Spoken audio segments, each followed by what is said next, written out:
What's going on, everyone? Gilman with Wellthy Stocks, back with our weekly Palantir update video, ticker symbol PLTR, where we take a look at how Palantir stock traded this past week, key levels of support and resistance that we are looking at moving into the future, and based on that, what we think Palantir stock could do. So real quick, if you enjoy videos like this, don't forget to hit that like button down below, subscribe to my channel if you are new, and comment down below what your thoughts on Palantir are, and I'd love to chat with you guys down there. So let me go ahead and hit record and we will get right into the video. So I did make one on Friday, but we were up a little bit, 2.69%, another 0.4% in the after hours.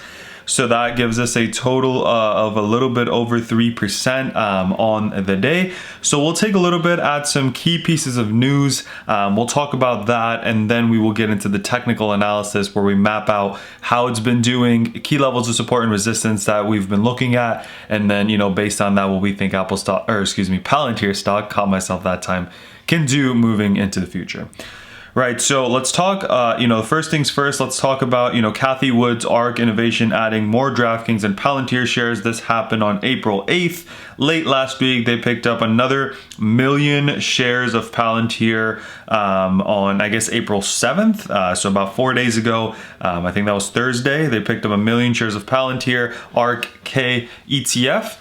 So that's great. I know the past few weeks, as this article also states, they've been picking Palantir shares up pretty regularly and just added to the position 2 years ago. You remember that, when Cathie Woods was asked about, performance of her portfolio and what she sees, she talked about a 3 to 5 year horizon where she wants to provide her shareholders with a 25% return.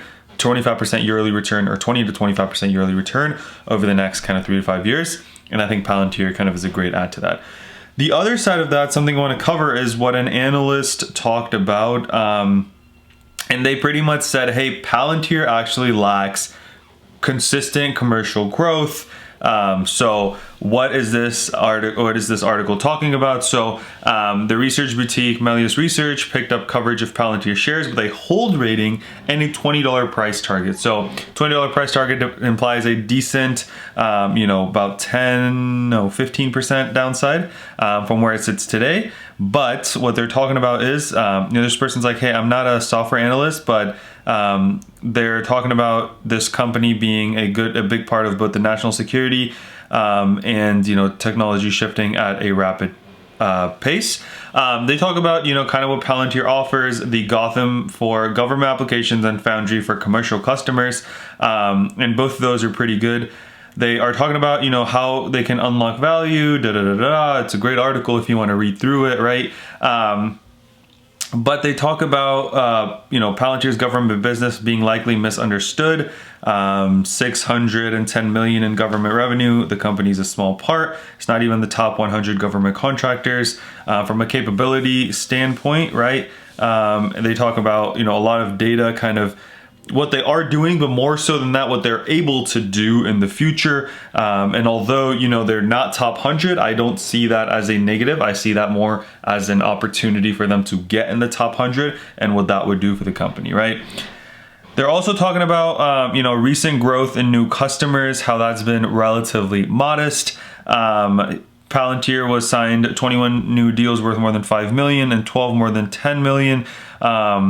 It isn't clear how many of these are actually new customers as opposed to new project with existing customers. We'll take a look at that in just a second. I think that that's relatively easy to see from their website. So I don't know if this person just never saw it or they're trying to go deeper than what the website states, but we'll take a look at that real quick as well.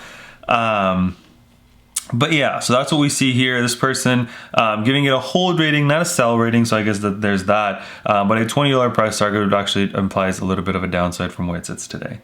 What I want to do is I want to take a look at this. We've looked at this before. This is their full year 2020 and Q4 2020 kind of revenue, taking a look at their earnings. So what they had was $1.1 billion in revenue for the full year 2020, up 47% year over year, 322 in the last quarter, up 40% year over year. All of these are new contracts, Rio Tinto, PG&E, BP. And remember, this is Q4 2020, so we're not talking about the 3M contract. We're not talking about kind of their deal with AWS, with IBM, all that stuff, right? Here are kind of the key points that I don't know if the person in the article was referring to or maybe didn't see, but average revenue per customer, 7.9 million, up 41% year over year.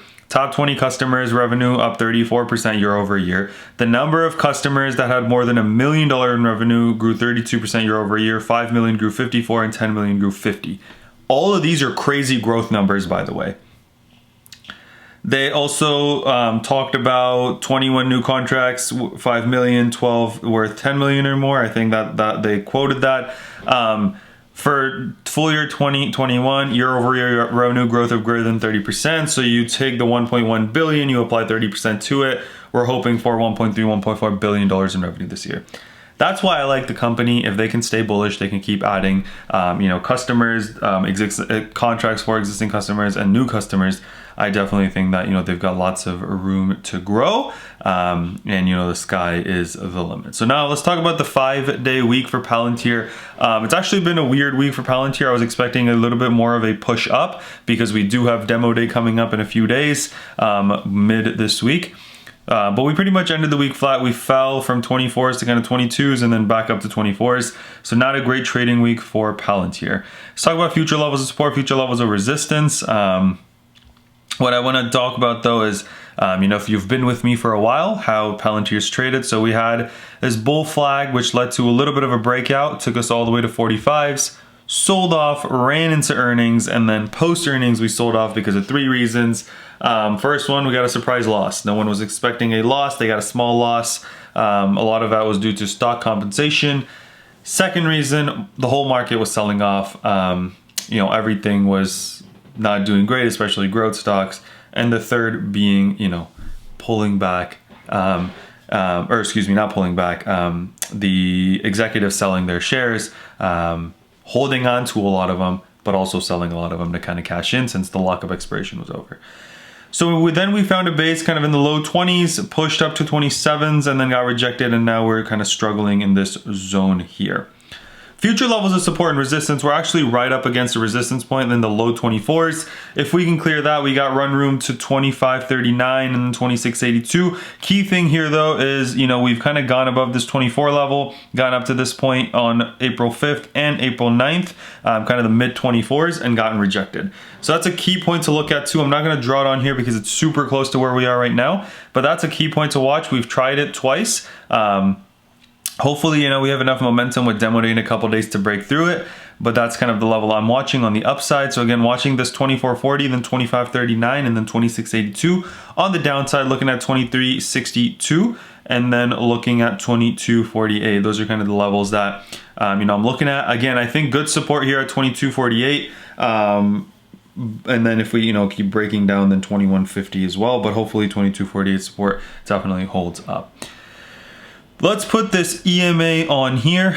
So what we see is, we've been kind of doing decent with the 8 EMAs for this whole week, other than kind of one day where we ended the week below it. And with the push on Friday, we're now above both the 21 and the 30 and the 89 EMA. So great push up for Palantir. Hopefully we keep riding this 8 EMA up as support, and now that we're above the 89 EMA, hopefully the 23.77 acts as a good level of support for us and we start to push up. Look, demo day is a few days away. What I'm hoping for is if we see some green days for Palantir, we can hopefully take out this mid 24s and really make a push towards the 25s and then higher, hoping that demo day is a success, double demo day. We can definitely start to push up. I am bullish on Palantir, said it multiple times, holding my shares, selling covered calls against them, and then I've got some leaps going out to 2022 and 2023 as well. What I'm hoping for, look, if sometime in 2021, we can make a push towards the mid 30s. That's about a 50% return on my money on just shares alone, not even, options or anything. If it goes beyond, right, if it goes to 40, that's about a 64% return. 45 is at 83, but I'm talking this $36 level, as this box shows in the 4th line, 50% return. That's what I'm hoping for. No guarantees we'll get there, but hey, I'm staying bullish on Palantir because I do see the potential. Hopefully it starts to pick up here soon. Gonna be a really exciting one for Palantir. Hopefully we see a push up, but as always, I'll keep you guys posted. So if you enjoyed the video, don't forget to hit that like button, subscribe to my channel, comment down below what your thoughts on Palantir are, and I'd love to chat with you guys down there. Let's remember to be a bit better every single day, and until next time.